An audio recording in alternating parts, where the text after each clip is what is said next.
बिटिआरनि चिफ सार प्रमद बर' बिथांजों ओएसडि डक्टर फुकन बसुमतारिया थाबाय थागोन। बियो थाबाय थायोब्ला जोंनि इउपिपिएलनि हान्जाया गोबां खहानि लामायाव माखासे इयुथ दिनै बे साननैसोनि गेजेरावनो 500निबो सायाव जोङो इउपिपिएलनिफ्राय ओंखारगोन। थार्ड क्लास मानसि दिनै फुकन बायदि थायोब्ला दिनै जों लाइमोनफोरा जायगा गैया। बयनिसिमबो गोजोननाय बावहरबाय। दिनैहाय आं एसे थाबायदिंसो लानो लुबैदों। माने गय बागानावसो दंफैयो। दाखालि 27 तारिखआव अदालगुरि थांदोंमोन आं। अदालगुरि थांनानै लटारिया नैबे जायफोर जियालाव थानाय ना एनआइ नांनानै थानाय बिथांमोननि बारैसो खालामनाय जादों। लोगोसे स्कुल डेभेलपमेन्टनि मोननै स्कुलनि बा मोनसे ओमफ्राय आरोबाव एम्बुलेन्स ना जायखौ बुङो गोथै सह रोगाग्रा मोनसे एम्बुलेन्स, लोगोसे मोनसे बेमारि रोगाग्रा एम्बुलेन्स अदालगुरि जिल्लायावहाय फ्रि रोगानो हागोन। बिनिसो लटारिजों फानग्लुंबाय थादों। सोमदोन बरगयारि, आं देरहासार इस्लारि, जों साब्रैया फानग्लुंबाय थादों।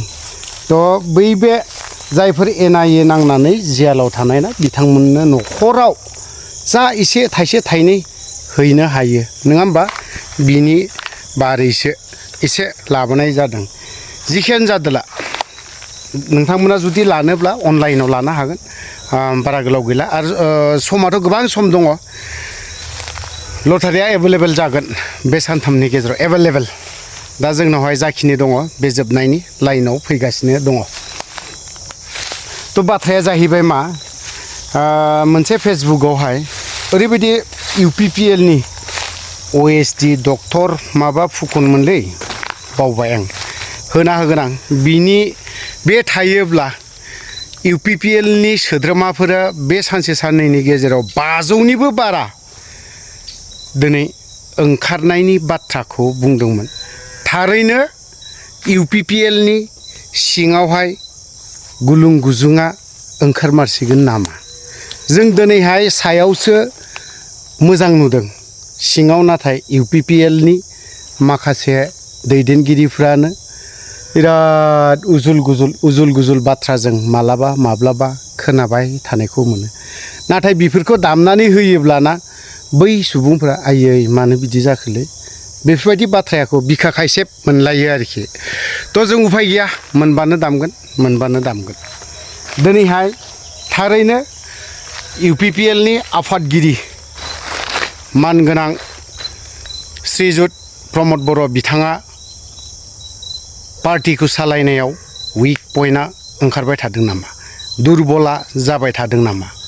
थ' जों नैबे सासे इउपिपिएलनि गोख्रों सोद्रोमा हिसाबै थिगैनो दं। इउपिपिएल पार्टि हिसाबै आंबो गाज्रि मोना, थिगैनो दङ। नाथाय इउपिपिएलनि दैदेनगिरिफ्रासो कयेकजना उजुल गुजुल खालामबाय थानायखौ जों नुनो मोनो। बेफोरबायदि दैदेनगिरिफोरखौसो जों माने आं खाबजानाय मोना। दिनै बेफोरबायदि बाथ्राखौ ना जों गोबां फोरमानखौ मोनबोदों। मानगोनां प्रमद बर' सार CM बिटिआरनि दिनै बेफोरखौ बुङोब्ला बिथाङा मा बुंलाबाय थादों ना, बेफोरबायदि बुङो।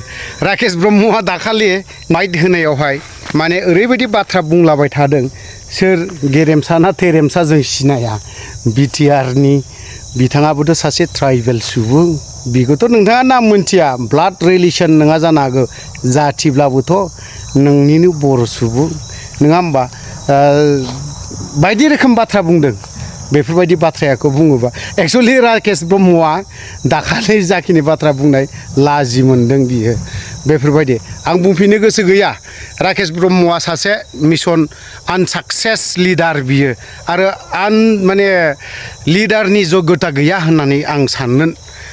माने लिडारनि बाथ्रायाव खुगायाव माने जिखिनि लेंगुवेज ओंखारनांगौ ना, जिखिनि बाथ्रा ओंखारनांगौ, बेफोरबायदि आनसेटिसफाइ बिनि जाखिनि स्टेटमेन्ट होनाय, बिनि जाखिनि बाथ्रा बुंनाय, बेफोराव रायजो राजाफ्रा आनसेटिसफाइ मोजां मोना बेफोरबायदि दैदेनगिरिखौ बर' समाज इउपिपिएलनि दैदेनगिरिफोरानो राकेश ब्रह्मखौ साइडआव बाथ्राखौ इनडाइरेक्टलि गोबां बाथ्रा बुङो बे आरोखि थ' जिखियानो जादोला नैबे सासे इउपिपिएलनि सोद्रोमा बिथाङाबो इउपिपिएलनिफ्रायनो थारैनो ओंखारमारसिगोन नामा बिनि बाथ्रायाखौ खौरां बिजोङाव गोसारदों बे स्टेटमेन्टफ्रा थ' जों एसे खोनासंनानै लानि दिनै प्रमद बर' सारा दुरबलथाया फैमारबाय नामा खुलुमबाय बयनिसिमबो बे समाव मोनसे खोथा बयनिसिमबो आङो फोरमायनो सानदों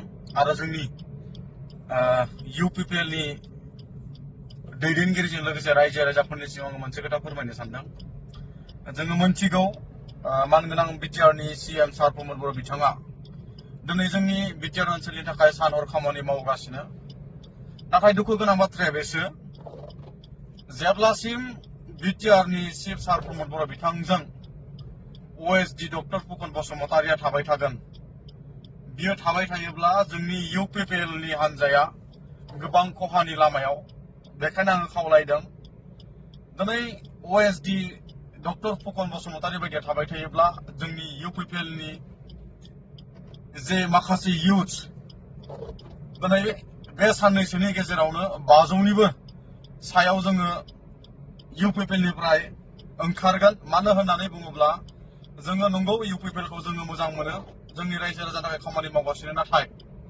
दिनै थार्ड क्लास मानसि दिनै फुकन बायदि थायोब्ला दिनै जों लाइमोनफोरा जायगा गैया जों बेखौ नुहुरदों आरो दिनै बिथांनि जे केरेक्टार बे केरेक्टारा दिनै लाइमोनफोरखौ दुखु मोनहोदों बेखायनो जोङो खावलायदों फुकन बायदि मानसिया थायोब्ला जोङो मालाबाबो इउपिपिएल हान्जायाव जोङो थानाय नङा खुलुमबाय गोजोन्थों